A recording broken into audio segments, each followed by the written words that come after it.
We had an enormous economic recovery, but the minds of people had been so scarred, the memories. Parents told their children. 1929 became a symbol in people's minds. I mean, if you said 1929, it was like saying 1776 or 1492. I mean, everybody knew exactly what you were talking about.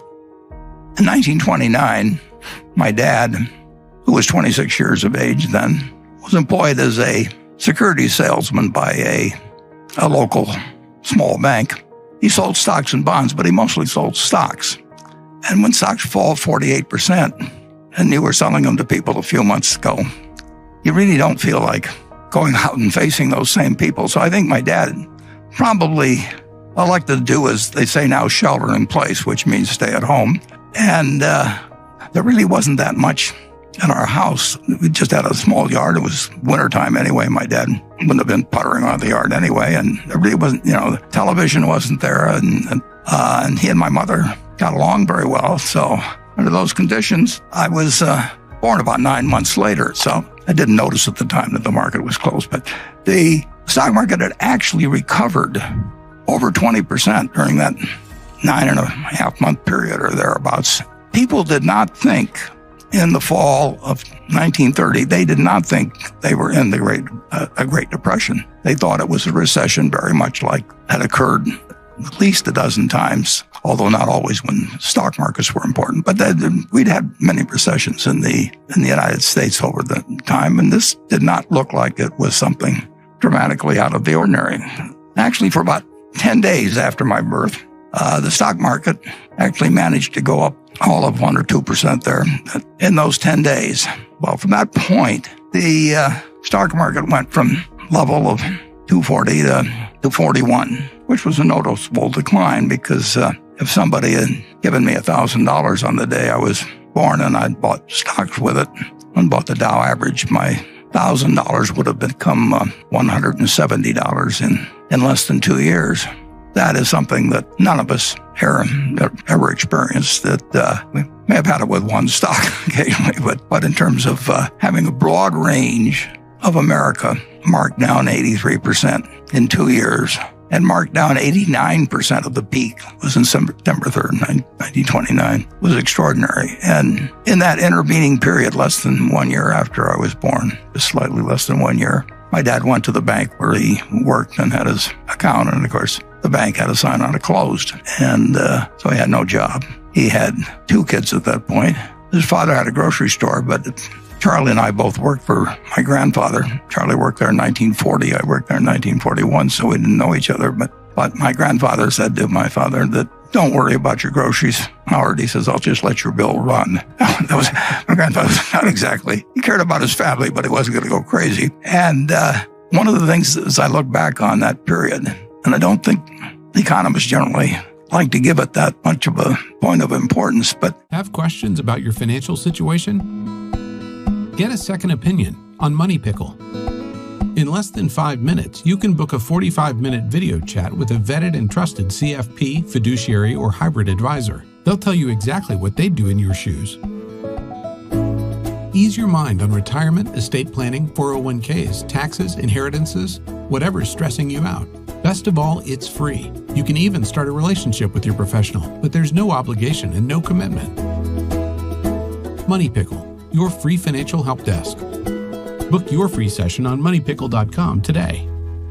If we'd had the FDIC started on January 1st, 1934. It was part of the sweeping legislation that took place when Roosevelt came in. But if we'd had the FDIC, we would have had a much, much different experience, I believe, in the Great Depression. People blame it on Smoot-Hawley, and there's all kinds of things, and the margin requirements in 29, and all of those things entered into creating a recession. But if you have over 4,000 banks fail, that's 4,000 local experiences where people save and save and save and put their money away, and then someday they reach for it and it's gone. And that happens in all 48 states, and it happens to your neighbors, and it happens to your relatives.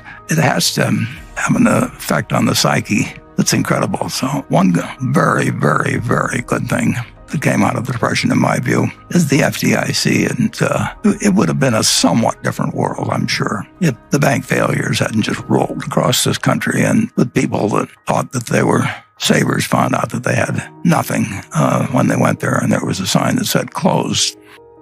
So the Great Depression went on and lasted a very long time, but it lasted a lot longer in the minds of people than it did actually in its effects. World War II came along, and on sort of an involuntary manner, we adopted Keynesianism. We started running fiscal deficits, of course, that were absolutely huge, and took our debt up to a percentage of GDP, which had never reached before and never reached since. So we had an enormous economic recovery, but the minds of people had been so scarred, the memories.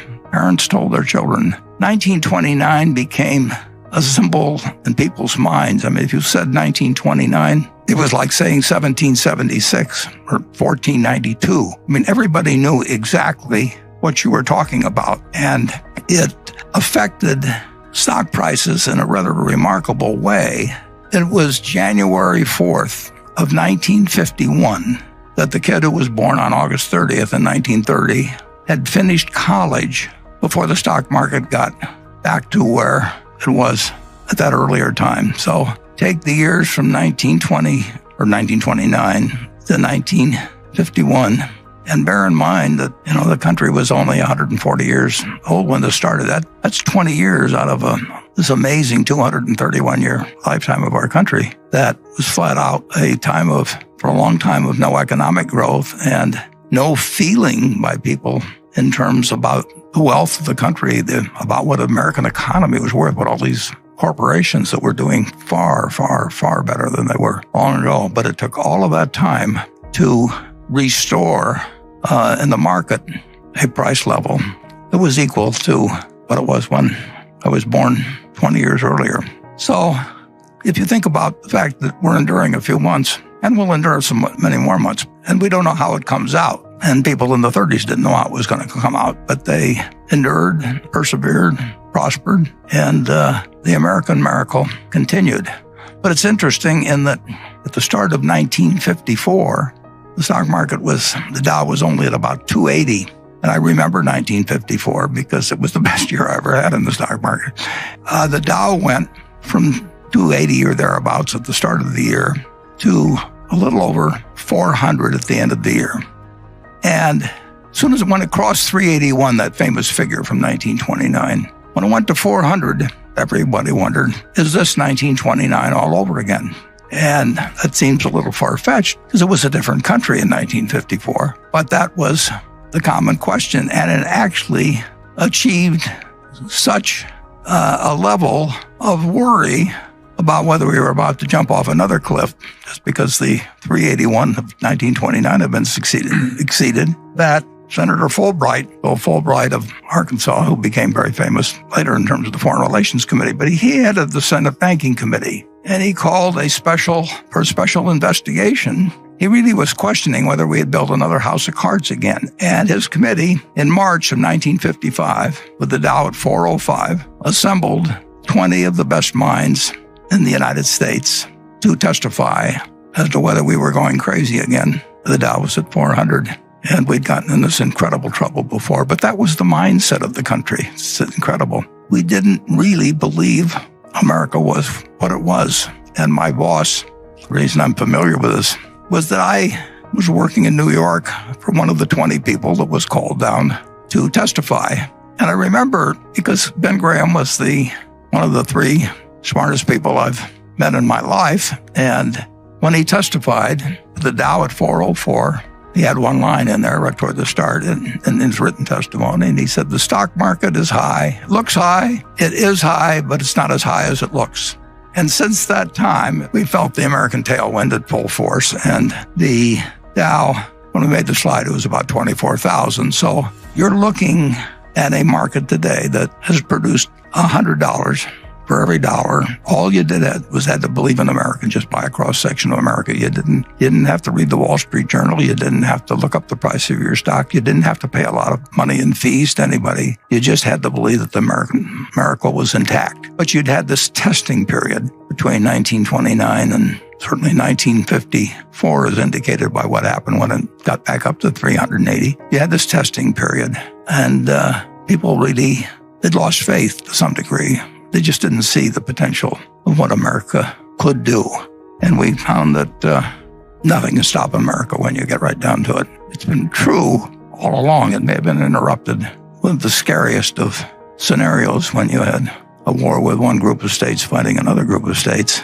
And it may have been tested again in the Great Depression, and it may be tested now to some degree. But in the end, the answer is never bet against America. And that, in my view, is as true today as it was in 1789, and even was true during the Civil War and the depths of the Depression.